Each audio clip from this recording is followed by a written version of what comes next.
All right, we're back with Chris Gamble for Part Goddamn 2. So we'll try there. Now I hear you. Yeah, cool. Yeah, Part Goddamn 2 with Chris. Guess we'll finish up with Agoraphobia here and then move on to Bloodstorm. But I guess yeah, starting so like it sounded like yeah, when Alex quit, you got in bad terms. I guess the most obvious question is then like you guys clearly made up because like the band Yeah, reunited in the 2000s. Then like what 20 years later basically. yeah. What happened was it was I want to say I think it was Henny and Alex showed up at my house summertime of 2004. I think it was 2004 or 2005. Might be 2005. And that was when Celtic Frost just put out the Monotheist album. Okay, yeah. So all of us were fans of Celtic Frost anyway. We loved it. So it's like, oh, Martin Ain and Tom, oh man, Celtic Frost again. So I think like influences do for people, for me anyway. I mean, when you're influenced by a band, you see them come back and it sounds good. It helps generate a creative spark. So Alex and Henny, show up at my door. We were friends for a while over the years. Like after all this shit, in the early '90s and everything. I mean, it kind of, like anything else, at times does heal. At least I think so. I don't hone in and try to focus on that stuff. I just don't. I already basically once Alice quit and it was John, Kenny, and Spencer. Them guys completely. I was now the black sheep. They didn't want me to be possessed in battery mixed with the death metal of the at the time right now, the entombed and everything else, and they wanted to be fucking stabbing Westward and Paradise Lost and Okay. fucking Allison Change and all this other shit. These guys wanted to be.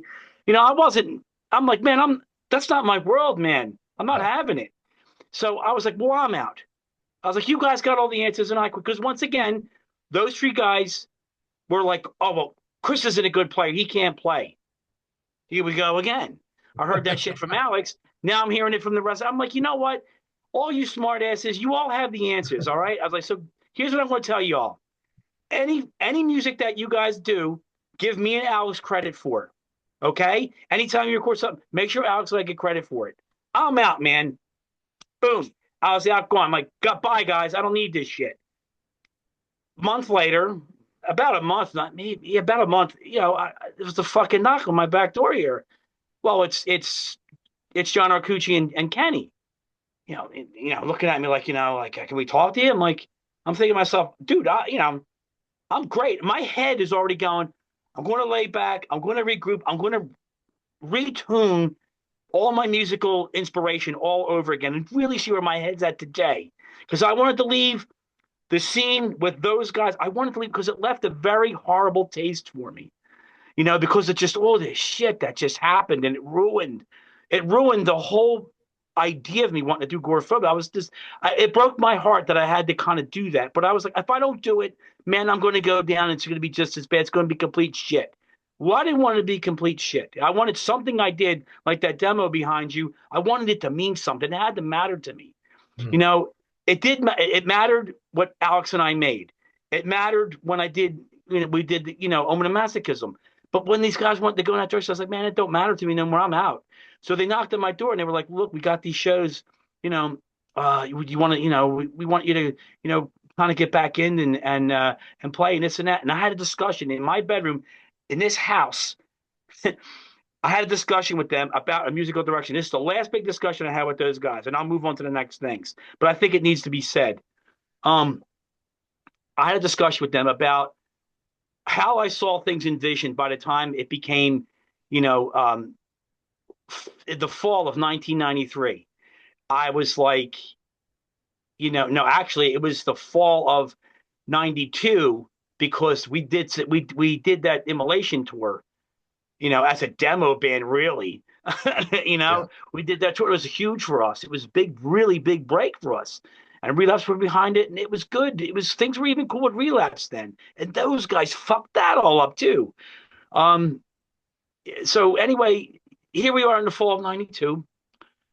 Just a fucking knock on my back door, and late winter. I'm sure it was probably around Thanksgiving. We want to talk, play these shows again, and we're thinking maybe going in this direction. And I had a conversation with them. I said, guys, you know what? I don't want to be doing, you know, so much of this Paradise Lost thing, or I don't want to be this grunge or this or that. I said, but I have no problem being heavy and playing heavier music. I said, as long as it's expressed in the right way. And then I was really heavily listening to Diamanda Galas because now she became a huge influence for me lyrically and musically in my ears. I was like, I need something that's going to resonate with me outside the heavy metal rock and roll box. I just needed that. And Diamanda Galas was at that time the best savior for my musical soul there was. She was the real reason that pivoted me in that one direction that I did the Sabbatic Communion that Russ Proscriptor put on Tower Records. Those two songs. It was Orchestra Rain and Sabbatic Communion. Doing those songs, those lyrics came out of my influence of Diamanda Galas. Those two songs lyrically, she really inspired me based on what I liked with Carnivore and Repulsion and Necrophagia. But that perspective from that kind of mind frame that she came from, I needed something other than heavy metal in my ear and in my heart and mind to give me better clarity to see really what I'm made of as a writer, lyrically as a writer. And she did that for me. So I got into it and I expressed that to the guys like, well, we can incorporate some of that kind of sound. And I said, that's kind of a good idea. So that's how that came about, that Orchestra Rain Sabbatic Communion, because I liked the idea and I thought it would be a good idea. And I liked what it was. But after doing it and hearing it, I'm like, I wouldn't want a whole album of that. Mm-hmm. So I was like, okay, well, that's no good. I don't want it to be that whole thing. I did it. I got it out of me. Okay, okay, now I know that's not the answer for Agoraphobia. So we're playing, and once again, I was like, guys, I can't heavily stress how much I need my Nasty Savage Voivod, Possessed, and Bathory, Running Wild, and Crocus, early Crocus influences, like all the heavy. I need all those influences out because I never really got to do that in Agoraphobia yet. But it's something I was hoping in the back of my mind that someday it could reach that based on the core creation of what I was doing with that sound 88, 89, 90 with Alex and Henny and Craig. I wanted to slowly build it, and it never saw the light of day because egos got involved. Mm-hmm. Those guys they didn't click, Justin. It was all about the truth of it. It was ego. It was all about each one of their guys. It was their ego. And it's basically Alex came from a tough mindset of how he was, his upbringing. He just was. He was a rock that wouldn't be moved, okay? And it had to be his way or was nothing. Yeah. And then even I became the enemy or the catalyst for why he quit. That was the blame. That's how I was like, well, I accept it. But after all that shit, and I departed, and I told them guys in Agoraphobia, I'm not doing this no more. I played a couple of shows with them again. I just did vocals. You see video footage of me, probably it's just me doing vocals. And that was the stage where I was very, very much spending a lot of time with my occult advisor. I was really into my spiritual realm, my studies. I was into doing that thing. I wanted to regroup myself and regrow myself musically at the same time. I needed that, man. I needed to just fucking drain that swamp, if I can use the term. I needed to drain it. And it was the best way to do it. So I used that to do it. And it started to bring the basic influences back out. The Iron Angel, the Acid, the Voivod, the Possessed Whiplash, all those things start coming up in that way because I was missing that sound, the Nasty Savage, and I was missing all that. The energy, the look, which I always was a big one on the look. Early on, I was like, I want to be, leather, spikes, chains, all that. I love it. I want it because I was all about Mad Max and that whole thing. I was like, Agoraphobia is part of that. Just like Carnivore and Nasty Savage. I was like, I need that. It represents. So I honed that in, and those guys were good with that. But then when I started to really see they needed me to make their faces be relevant in the local scene here at the time period. Because the truth be told, without me involved, those guys could not continue without me. And they used to try to convince me, well, John Arcucci is one thing he said to me. Well, the reason why Possessed and Bathory, they wear all those spikes is because it makes them look bigger. I was like, I don't care if that's true or not. I said, first of all, I'd be interested to see the article where they said that. Secondly, I don't care.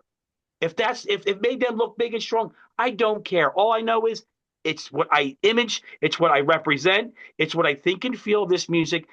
It's how I see myself. Okay. And all those influences are just as important as everything else because that's the thing that pulled me to where I'm at today.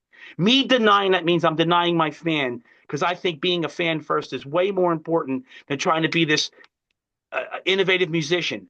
I'm not an innovative musician at all. I think I'm good for myself. That's it. I'm not trying to outdo nothing. I'm not trying to be an Olympic medal or anything. I think I'm good for myself. Well, did And you I see the work with what I got. have you seen the videos that I call out? I mean, I'm known for it, calling out like the death metal bands that wear like sports jerseys and baseball caps on stage. It's not my thing, man. Like, yeah, what? So what? I don't know if you ever seen my videos. I don't know if you're watching my ass or Some of not. them, Probably not. yeah, I see But some of your stuff. Yeah. so what? Yeah, what is your take on that? A death metal band, extreme, like they go on, they look like they're going to a ball game. To me, that's bullshit. To me, truthfully, and Lemmy kind of said it in ways too, which he's a hero of mine, but it's true. They look boring. It just looks Yeah, boring. yeah, It yeah, looks like you're at, like, yeah, like you're at a playground. You're playing dodgeball at a playground or something. It just, it's not my thing, man. yeah. I mean, I don't know. It's hard, Justin. It's like, I mean, I'm 54 now, so and I guess as time goes, I just look at it. I'm like, I'm not changing. If I didn't change back then, I'm sure as hell not going to change now.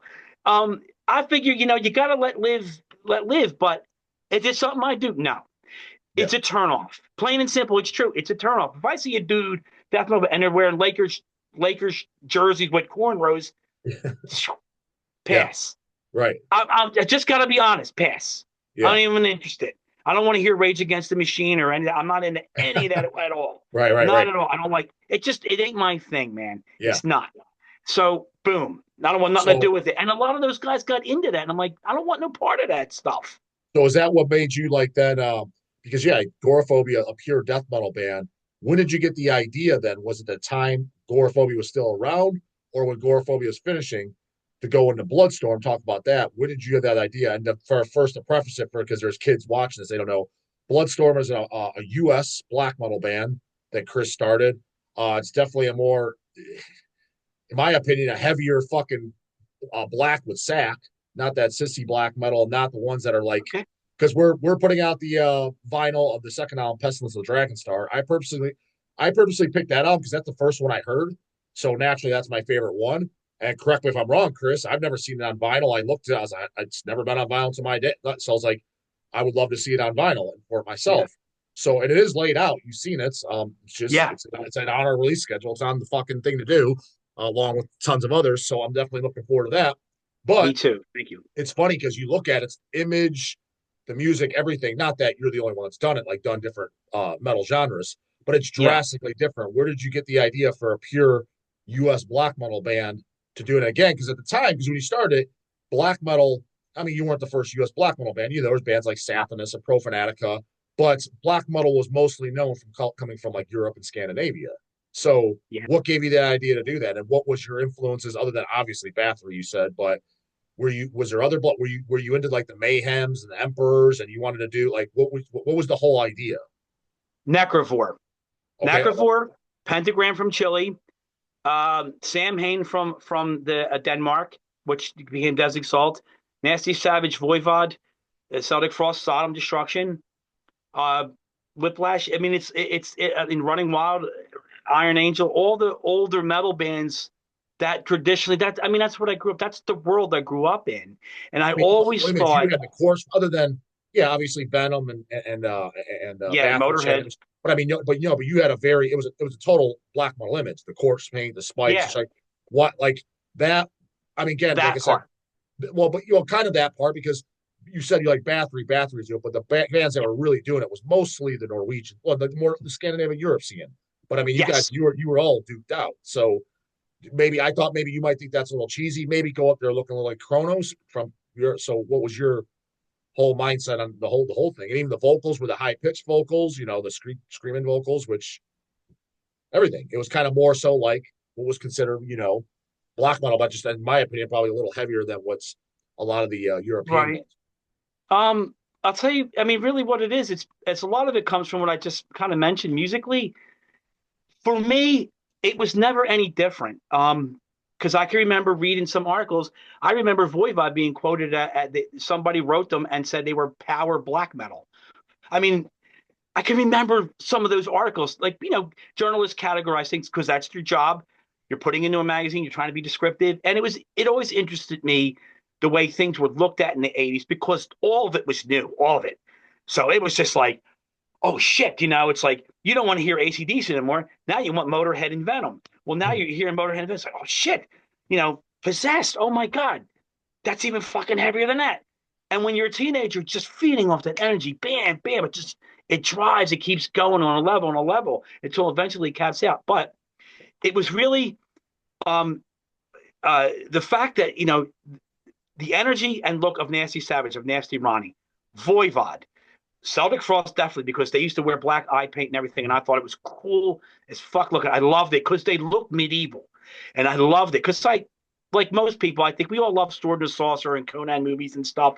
So it had all of that in it, and I played Dungeons and Dragons like a maniac when I was like 10, 11, 12, all the way up until I was about 17 years old. I was heavily into all that thing, and I love the theatrics of it. I love Venom to death. Uh, it, all of it to me is part of it. And I always envisioned Gordophobia to be like that.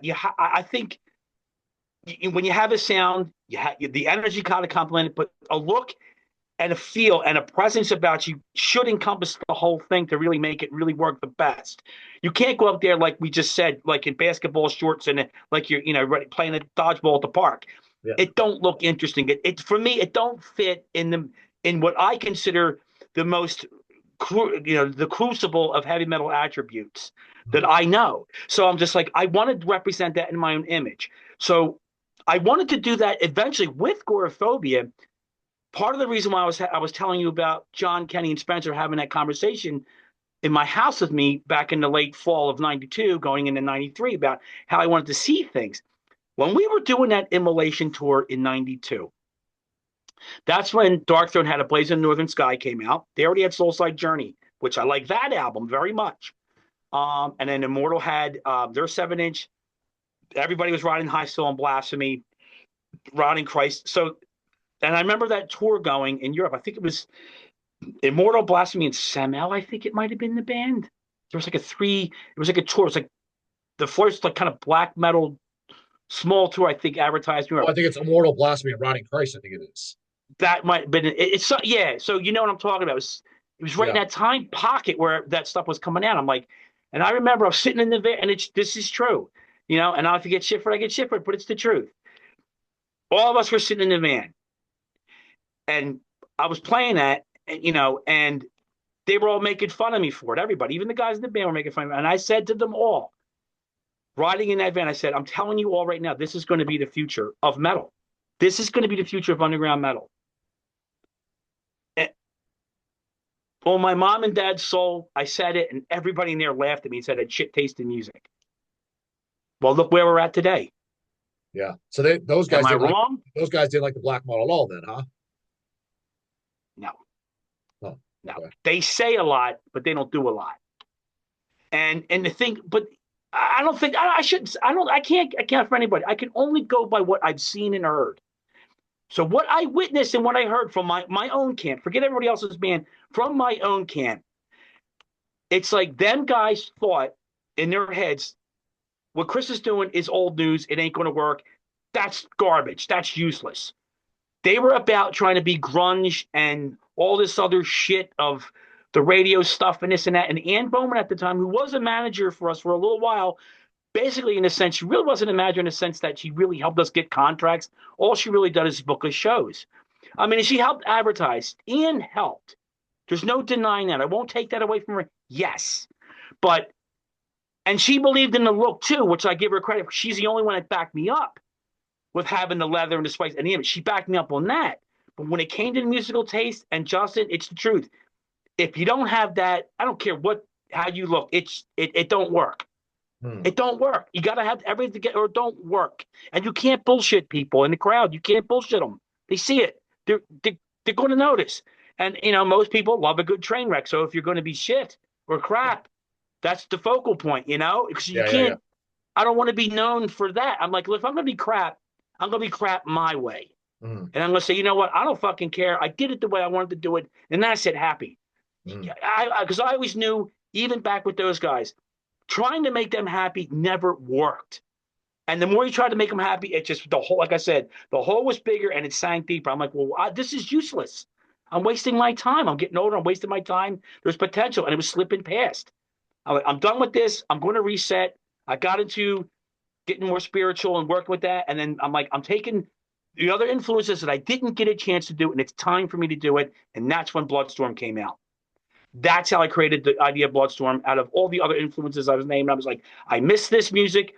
Not many people are really doing it in this way. I mean, it's being done, but I don't think the thinking of sound and appearance and live performance is I don't see it doing it as much as I'm looking for in a lot of it. I think bands are doing it, but not as much, and especially in America. Europe, forget it.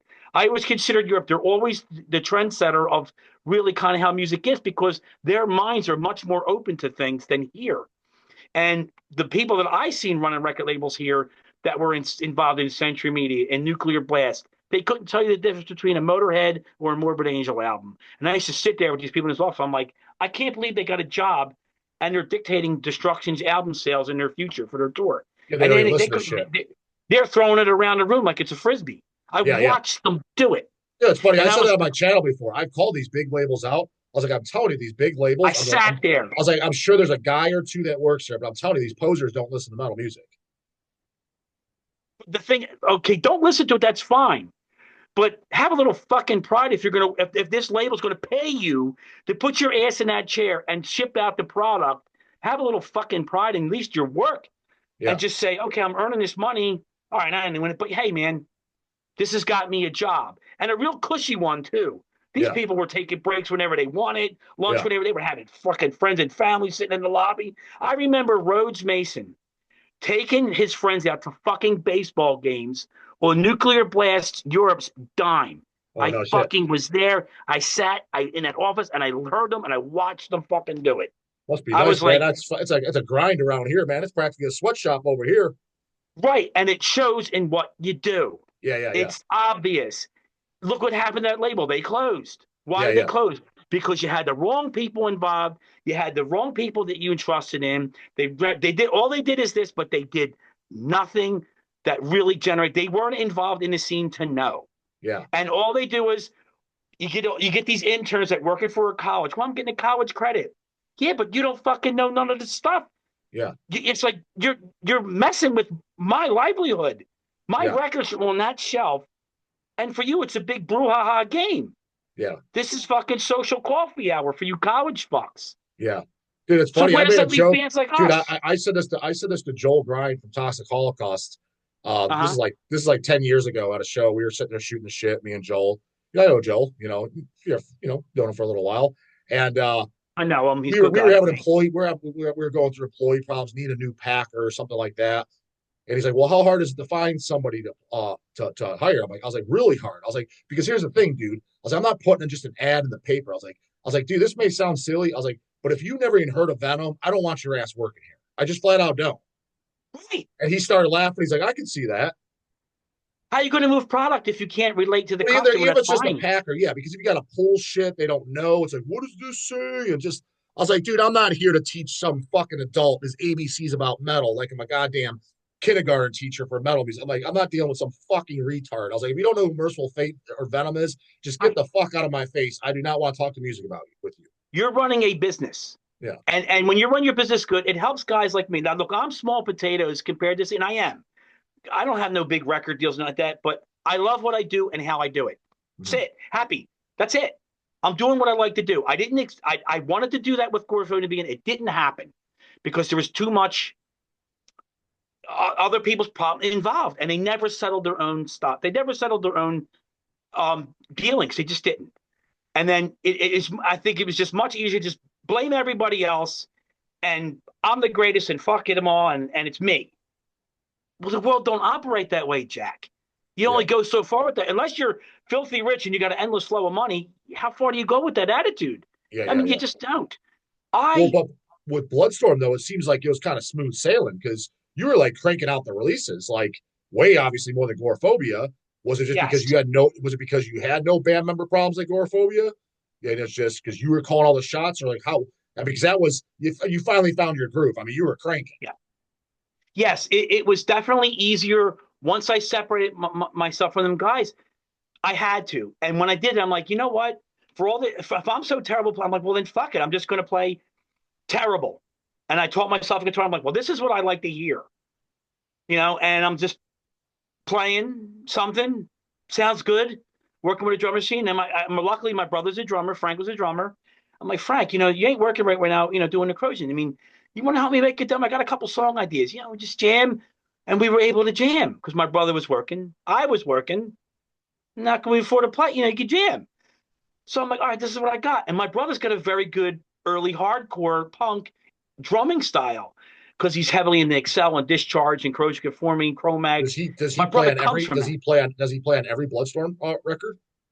He played on every. This last one was Ancient Wraith of Coup because substance abuse finally caught up to my brother. It just caught Okay. up to him, and he just could. He just couldn't do it no more. He was Yeah. too whacked. He's too out of whack. So that's when and then Jimmy, the other guitar player I had with me, he was going through a lot of personal problems, and he just needed to take care of that. And it was just me and Chuck, bass Chuck. It was just me and him, and then we got Tom. Now I found Tom because he did Forever Plague Records, but he was always, he was a quiet guy. He was always at a show. He had his own table. He set up and he sold, underground, a lot of underground black metal bands from Eastern Europe and a little bit more of the not so popular areas in the world. So Yeah. that was his platform. He helped more of the underground bands that were in the harder economic countries, and Yeah. it made something, and he made his mark, and he ran things good, and he was a drummer, and he really liked what we did, and my friend Joe introduced us, and I'm thinking, I'm like, okay, yeah, fuck, and I went through my first divorce and all that shit, and had to sell my house, and he's working with me and everything, and it's like, Jim was still in the band at the time, and I'm just like, okay, Tom, can you do this? He's like, no, I know all your albums. I'm like, oh, really? So he went over and rehearsed. He fucking knew everything we played. So Mm. initially he's like, bam, okay, great. I got a fucking drummer that could Yep. really play. Tom could play for a good thing. He was solid. The problem with Tom through time was, I think, he was trying to run his label. He managed apartments. He owned apartment complexes. He owns like two or three of them, or now he owns like three or four now, I think. So he was a responsible working guy. He Yeah. was a Yeah. manager. He had a business. He's a legitimate guy.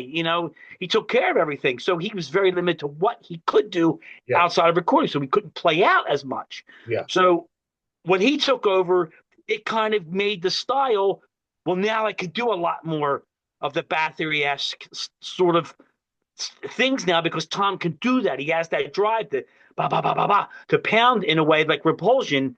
And I started, introducing Tom into some of those things because he didn't know it.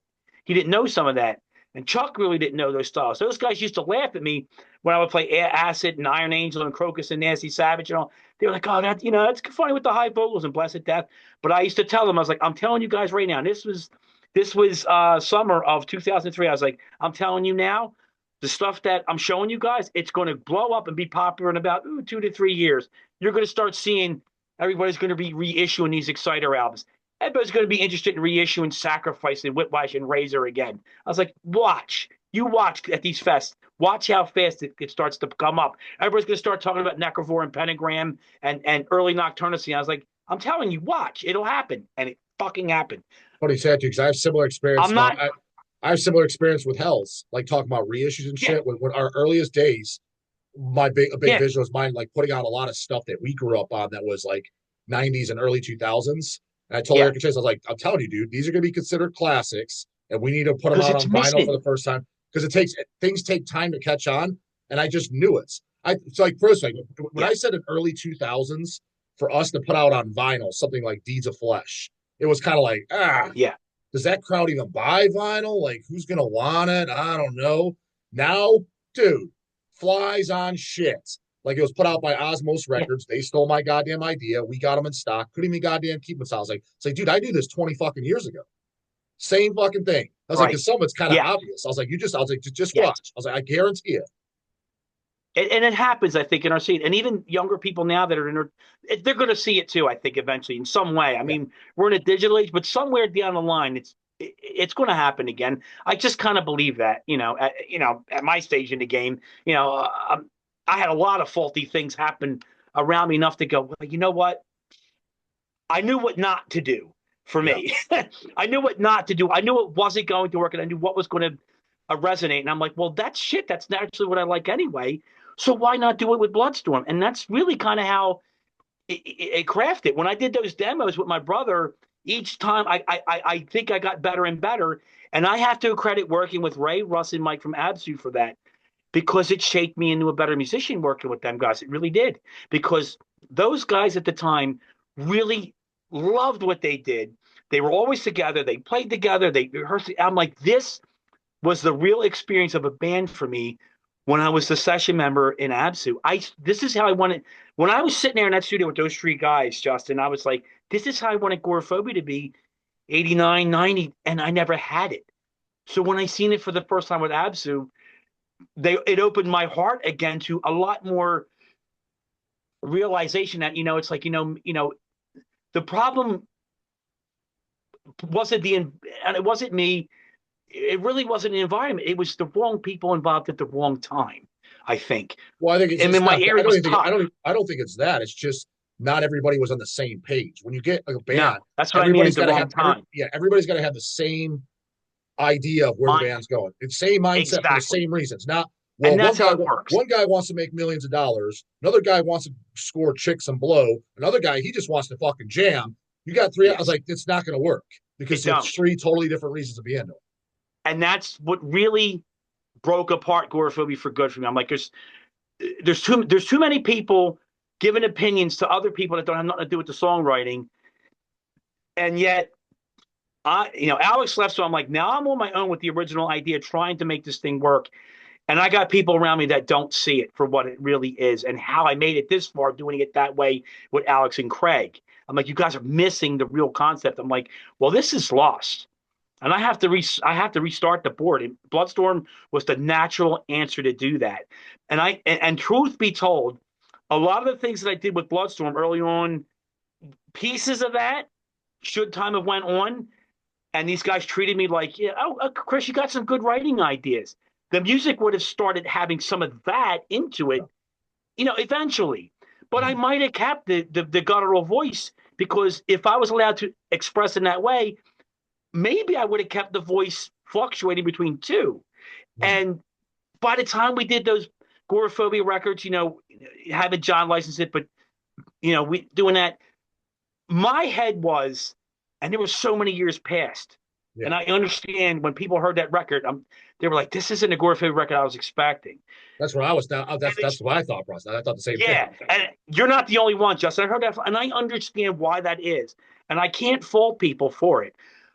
But the reason it came out that way is because that area never got touched when it needed to be. Mm-hmm. And I thought with Alex back in the mix, him and I, we could do that area the right way. This is our second chance to do that. And I believed in it. Jim believed in it. Alex did for a bit, but his demons caught up with him again. And, all that repeated. I'm like, that's it. I was like, well, I can't do this the third time. This is fucking done. I'm never trudging in that Agoraphobia realm again. I'm not. Yeah. I'm proud of what we did. I'm happy for the fans. I'm grateful for the time and the experience, all those shows, helping making the Philadelphia underground scene what it was, because we did make it that way. We were, we were the reason why it happened in Philly, bringing in the other state acts. We did. Nuclear Death stayed here. Fatal stayed here. Hellwitch stayed with me. I was friends with all these guys. Matt Jacobson, we did our contract with him in my room here. We figured, let's be the hub for the city and bring it in and help it here. So, it's not just New York or DC. Now Philly's involved and it gets Pittsburgh involved. And, it's about everybody involved, because the way I saw it, the big people involved aren't going to do it for us anymore. And anybody that's really good, they're over in Europe. And I think we have to make it work here to make it work there. And if we can't make it work here, forget about it over there. It's not going to happen because things are moving too quick. And we can't get it together but among ourselves. It ain't going to happen. Boom, done. So Bloodstorm was the national answer for doing that. So when I made those records, they were my influences that I eventually wanted to come out with Bloodstorm. I mean, with Agoraphobia, and it never happened. But now, like you said, it's just me doing all the writing. Yeah. So if it's just me doing all the writing, that's actually what comes out of me because Yeah. that's my influences. Yeah. Yeah. And Yeah. I just kept it that way because that's naturally just how I am. Yeah. And Yeah. I don't try to set a Bloodstorm album to be black metal, death metal, thrash metal. I love all of it. I love heavy metal. I love all forms of metal music involved because I think there's good in every area of it that's touched me in a way that I want to express it the best way I can with honesty and sincerity behind my influences. And I'm a fan of the music. And if I stop being a fan of the music, I shouldn't be picking up a guitar and making music. That's how I see it. If Mhm. I'm not a fan no more, I got to stop playing because I'm not going to get it right. Yeah. That's how my heart thinks, you know? Yeah. Is there any bands in recent times that you do like say in the last 10 years?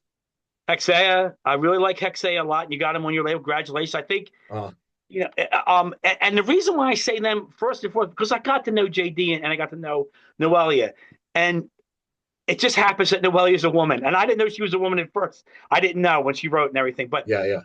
what I like about her is I think she genuinely, with honesty, how she uses her influences wisely. The way she likes things, I think, represents her influences wisely. Okay. I don't think we're all innovators. I'm no fucking innovator. I think innovations went out, but probably about 93 maybe for most. I think most metal, if you will, it's kind of all around its innovation stage. We're recycling all our influences, and I'm fine with that.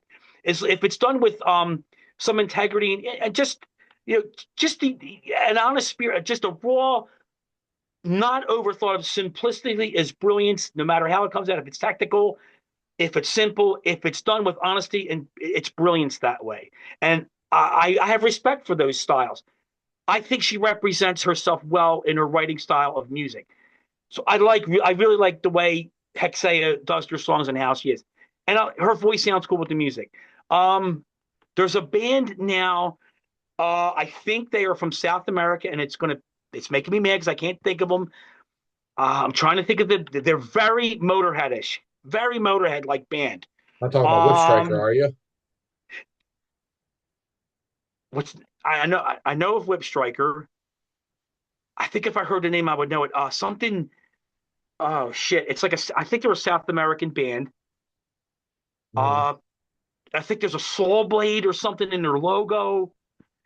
They sound very Motorhead like. I loved it because it was so driving to me. It was like it had the intensity of Razor's Violent Restitution Mhm. with a punk Motorhead, you know, dash in Sure. there, And I'm sorry, I'm blacking out on them. I'm trying to think who else music wise that I think is really cool and I like. Well, no worries, Chris. Laundry out of Italy. I We're like going that. we're going on the last 75 seconds here. But Okay. so what we could do is we can end it off here. We can see how these two parts go and see what the fans say. They want Chris back because I was going to ask the other stuff. If you want to throw in there too for next time, whatever, I have you back on another couple months after you move. You got any good Will Romer stories? I know he's a mutual friend of both of ours. You got any of those Yeah. that you're able to tell? Let's just say. I try to respect Will. I know Will is a very unique individual in my Yeah. life. He always nice to me, always cool with me, and this and that. I Same. know he's got his moments. I've seen some of them. Yeah. I've All seen right. some King Valley moments that were really Yeah. funny. I could probably talk about them. King's a lot more open up to them because he says them anyway. Yeah. Nuclear Death when they stayed here for But yeah, all the the stuff whole like that, we could summer. go over that. Like I said, because I want this thing to cut us off. But yeah, we could go over that if you're interested in coming back on another time. Yeah, absolutely. I'm gonna space these two apart, but everybody in the Okay. comments put back if you want Chris back in there, and then Chris can read the goddamn comments, see pros or positive and negative. I get a lot of Yeah, negative. it's All going to right, happen. I expect it. It's the metal scene. I expect it. all right, guys. Well, let us know if you want Chris goddamn back. This is then the part two. Then we'll get him back in a couple months if he's up for Thank doing you, it. everybody. Thanks, Thanks, Chris. Justin. Thanks, man. Good talking.